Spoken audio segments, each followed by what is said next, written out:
America has restored freedom of navigation. The Strait of Hormuz is open. Peace is returning to the region. That was the headline. That was the speech. That was the image projected onto millions of screens. Now look at what happened almost simultaneously. Oil prices collapsed within hours. Shipping insurance premiums began normalizing.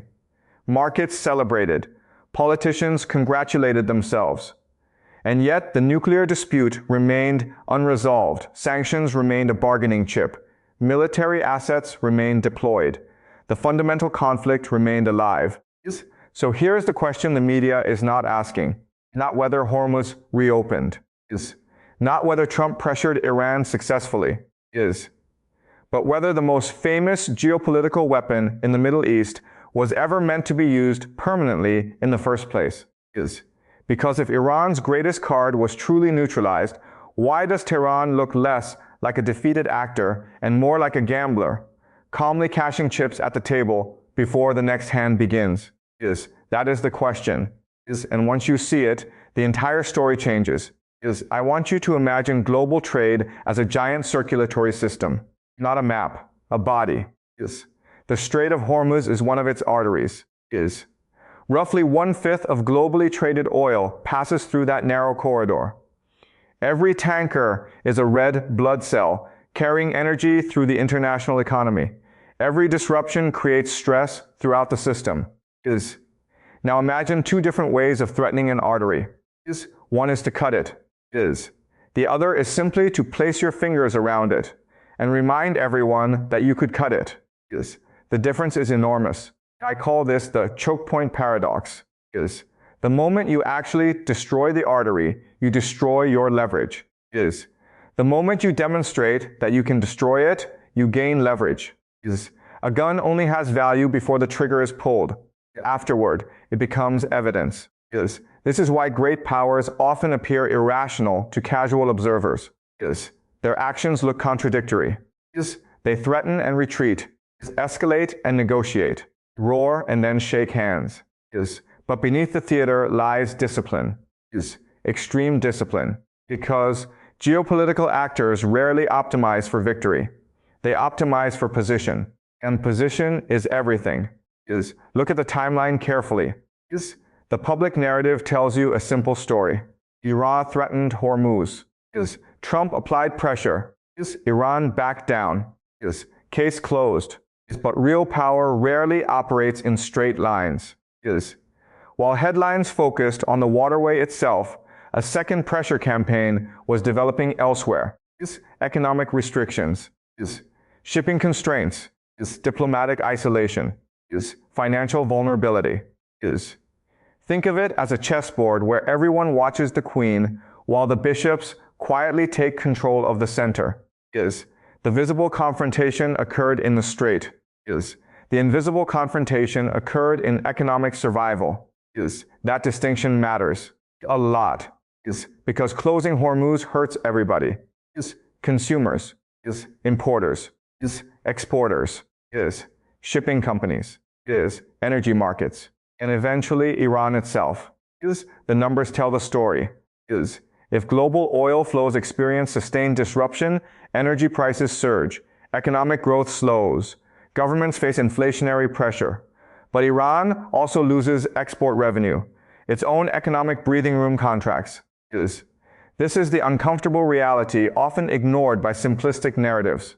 Hormuz is not a sword. It is a hostage situation. And hostage situations are temporary by nature. The longer they continue, the more dangerous they become for everyone involved, including the hostage taker. That is why reopening Hormuz may not represent surrender at all. It may represent monetization. The conversion of military leverage into political value. The cashing out of an asset before its usefulness declines. Think about how sophisticated traders operate. They do not wait until the market collapses. They exit while the position still carries value. Too early feels painful. Too late becomes catastrophic. The best exits are often mistaken for weakness. Until months later. Then the pattern becomes obvious. This brings us to the first major contradiction. The media framed the reopening as evidence that deterrence worked. Perhaps. But deterrence alone cannot explain timing. Why now? Why not earlier? Why not later? Timing is everything in strategy. And timing suggests negotiation rather than simple capitulation.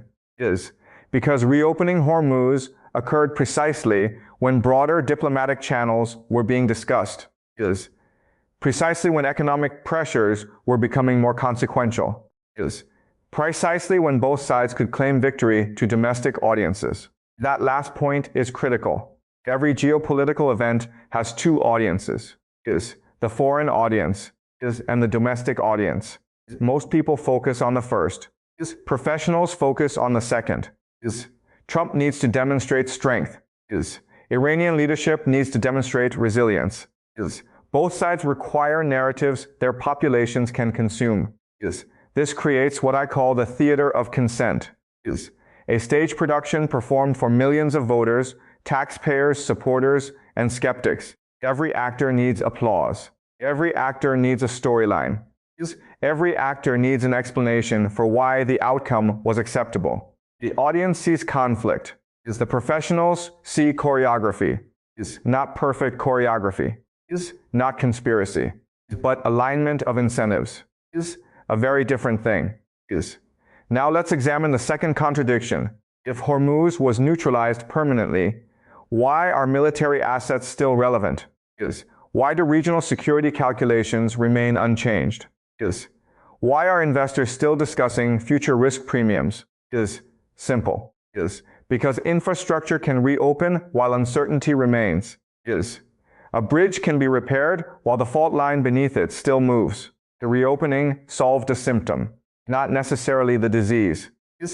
The deepest concerns influence. Deterrence. Regional order. Nuclear capabilities. Sanctions architecture. Balance of power. These issues were not loaded onto tankers and shipped out of Hormuz. They remain exactly where they were. Waiting. Dormant. Not resolved. The media loves binary outcomes. Victory or defeat. Success or failure. Peace or war. Reality is uglier. Most geopolitical contests resemble suspended animation. Nothing truly ends.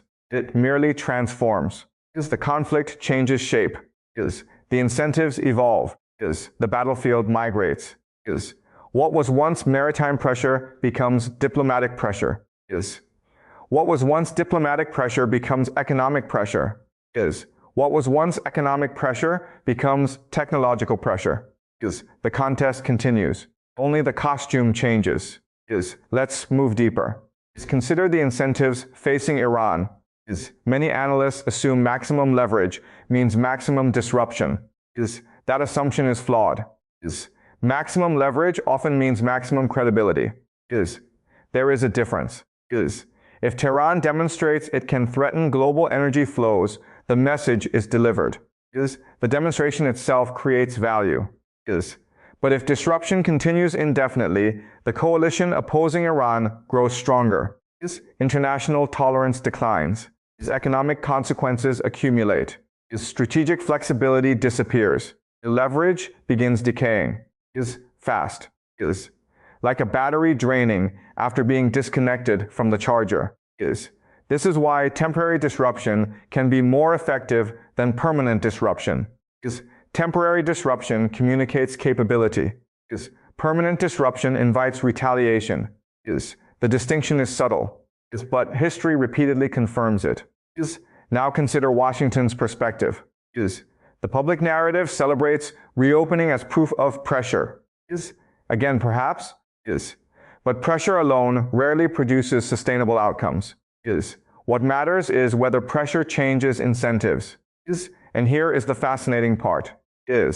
Both sides may genuinely believe they achieve something valuable.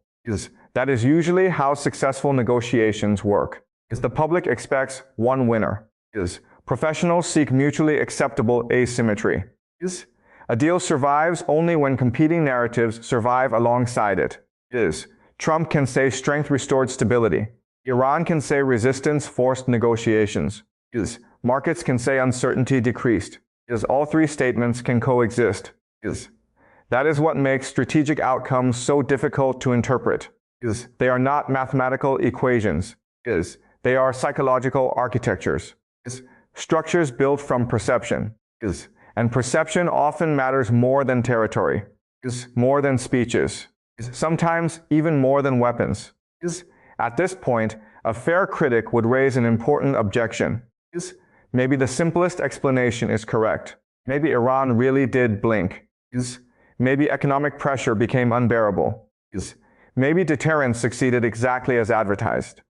This argument deserves respect. Seriously. Because it explains several observable facts. Markets responded positively. Hormuz reopened. Pressure was applied. Concessions occurred. A straightforward reading of events remains plausible. Good analysis requires acknowledging that. Yet there is one problem. A major one. That explanation struggles to account for why the broader strategic architecture remains intact. If a decisive defeat occurred, we would expect corresponding strategic collapse. We do not see that. We see continued bargaining. Continued signaling. Continued positioning.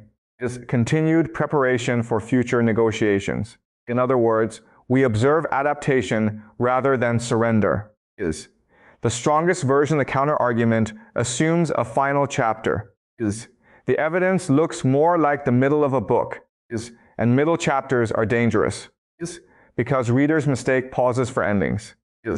The actors themselves rarely make that mistake. They know the story continues.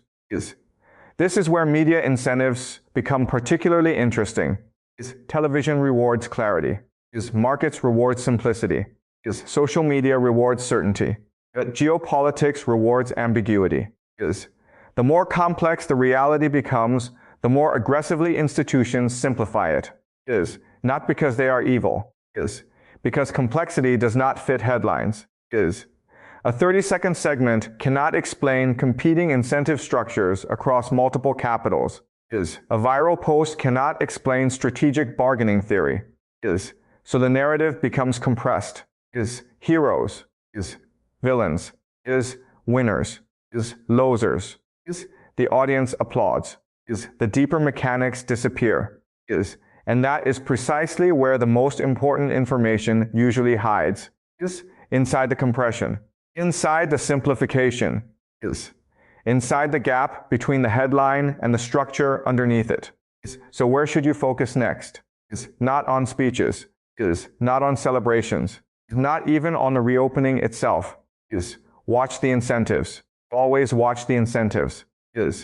Over the next 48 to 72 hours, there are three signals that matter far more than official declarations. First, watch shipping behavior rather than political rhetoric. If major commercial operators rapidly normalize routes, insurance costs, and scheduling decisions, confidence is returning faster than expected. If hesitation persists despite diplomatic optimism, the market may be signaling doubts that politicians are unwilling to voice. Second, watch sanctions discussions. Not announcements. Discussions. The real battlefield may be shifting from waterways to economic architecture. Any meaningful movement regarding sanctions relief, enforcement mechanisms, or financial access will reveal more about future stability than 100 press conferences. Third, watch military posture. Not troop numbers alone. Patterns. Redeployments. Readiness indicators. Operational changes. If the crisis is genuinely de-escalating, military behavior will eventually reflect that reality.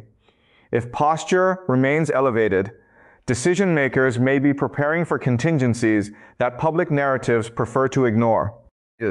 And that leaves us with one final thought. History is filled with moments when observers confused the reopening of a road with the resolution of a conflict. A road is infrastructure. A conflict is incentives. One can reopen overnight. The other can survive for generations. So as the tankers move again and the headlines celebrate stability, ask yourself something far more uncomfortable. When two rivals both claim victory from the same event, are we witnessing the end of a confrontation, or merely the moment when the next phase becomes profitable for both sides?